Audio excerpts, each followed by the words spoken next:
Salut les amis et bienvenue sur cette plateforme. En fait, les amis, quand on a les informations qu'on trouve utiles, euh, on essaie de partager avec vous.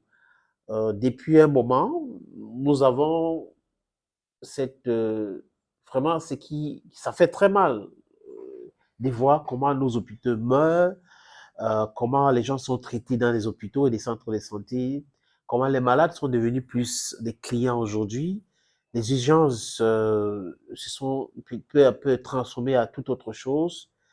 Euh, les enfants volés dans les hôpitaux, des gens charcutés, et ça nous interpelle au premier plan, et ça devrait interpeller tout le monde, parce que nous tous, nous pouvons être malades. D'ailleurs, qu'à chaque fois qu'on pense qu'on est en bonne santé, on est un malade qui s'ignore. Donc, quand quelqu'un subit l'injustice, subit le laxisme dans un centre de santé, dans un hôpital, nous devrons tous condamner cela. Nous devons tous attirer l'attention des pouvoirs publics, de régler le problème. Parce que là, on parle de vie humaine. Vous avez vu le cas des bébés volés.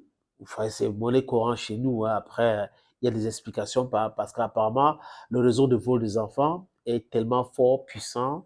C'est un réseau vraiment puissant. Ça fait en sorte que quand on a volé ton enfant pour retrouver cet enfant, c'est un grave problème. Le cas de Vanessa Chanchou, Esther Bell, bon, elle a dit qu'elle n'était pas enceinte. Elle est vraiment, le ministre a tout fait. C'est vraiment, tout va bien, elle s'excuse et tout. Alors que le directeur de l'hôpital à Kentini était en train de tout faire pour régler le problème avec les différents communiqués, les sanctions et autres. Voyez-vous que c'est comme ça au Cameroun. Ben, la famille aussi peut lui faire certaines choses.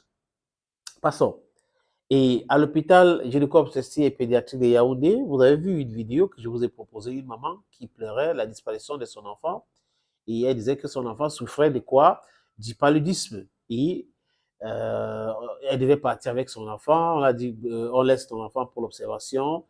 Et le lendemain, c'est sa soeur qui s'occupait, qui était à l'hôpital avec l'enfant.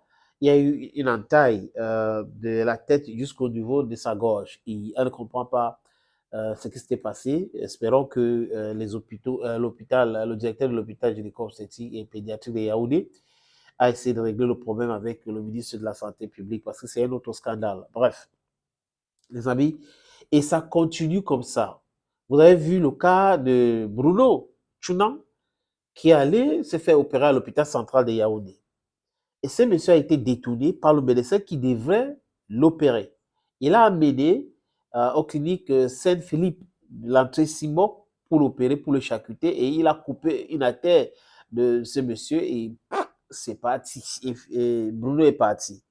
Aujourd'hui, les amis, je suis tombé sur cet article. C'est le journal Le Zénith qui a publié à sa une et ça m'a interpellé. Il dit, ça continue comme ça. Qu'est-ce que l'ordre des médecins du Cameroun fait pour régler ou remédier à ce problème? Qu'est-ce que concrètement le ministre de la Santé publique fait, Mme Balachi, pour remédier à ces problèmes? Qu'est-ce que le Premier ministre fait? Parce que c'est quand même lui le chef de gouvernement ou le Premier ministre ou le Premier ministre. Bref, c'est lui quand même, il peut dire quelque chose. Est-ce que le président de la République ne voit pas toutes ces informations-là? Parce que on parle des vies humaines. L'économie fonctionne, tout ce qu'on voit là fonctionne parce qu'il y a des humains, il y a des êtres humains, parce que les gens sont en bonne santé. Un pays de malades ne peut pas être un pays prospère économiquement. Je n'apprends rien à personne, mais c'est clair comme ça, les amis. Ils savent, mais parfois c'est la mauvaise foi, ou ça gangrène comme ça parce qu'eux-mêmes, ils ont tout fait pour détruire le système. Et aujourd'hui, ça les cale à la gorge. C'est laisser faire, c'est une façon de laisser pourrir, juste parce qu'on veut s'éterniser au pouvoir, juste parce qu'on a les intérêts égoïstes là derrière, parce qu'on a nommé des mauvaises personnes aux différents postes, parce qu'on nomme des gens juste par affinité, pas par compétence, souvent managériale, parce que ça ne veut pas dire que parce que vous êtes médecin, vous pouvez être un bon manager. Je ne suis même pas pour que ce sont les directeurs des hôpitaux soient des médecins, pas forcément. Je pense que si ces directeurs, ces médecins veulent être managers, ils doivent aussi faire une formation minimum de management. Parce que la façon que certains hôpitaux se gèrent aujourd'hui laisse à désirer, les amis. Maintenant, le journal Le Zénith nous parle de l'hôpital général de Yaoundé. Et ça a titré aujourd'hui, Yaoundé, l'hôpital général agonise. L'hôpital général agonise. Les mots sont bien choisis. Et le journal continue. Le décès de M. Jean Colbert Ambassa, survenu le 11 avril dernier, dans les circonstances rocambolesques au service d'hémodialyse, semble être le détenteur d'une bombe qui ne va pas tarder à exploser.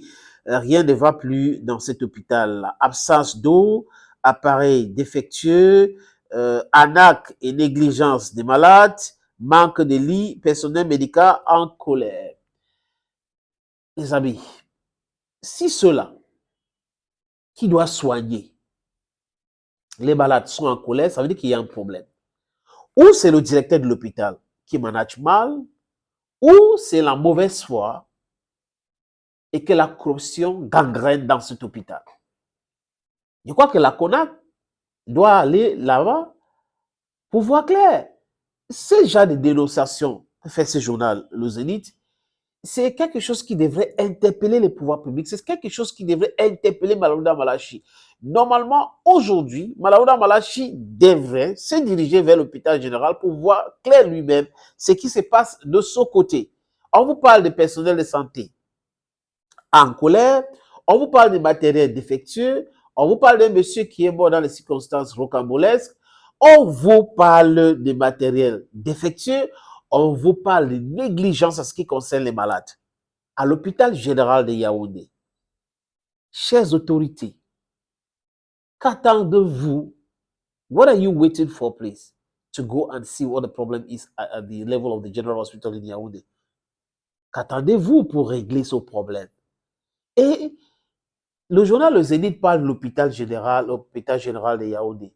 Mais si vous regardez bien, les amis, on a aussi assez plenty of these state hospitals in the same situation where they inside.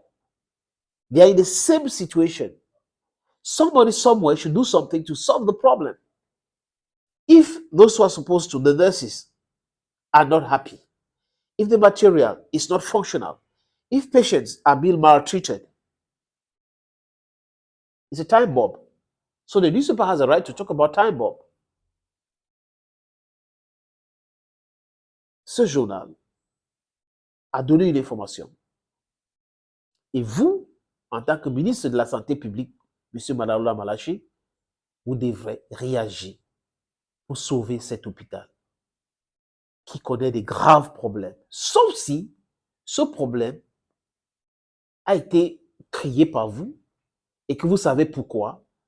Donc, vous n'avez pas le temps pour aller prétendre gérer un problème que vous avez créé et que vous avez créé à dessein. Je ne sais pas.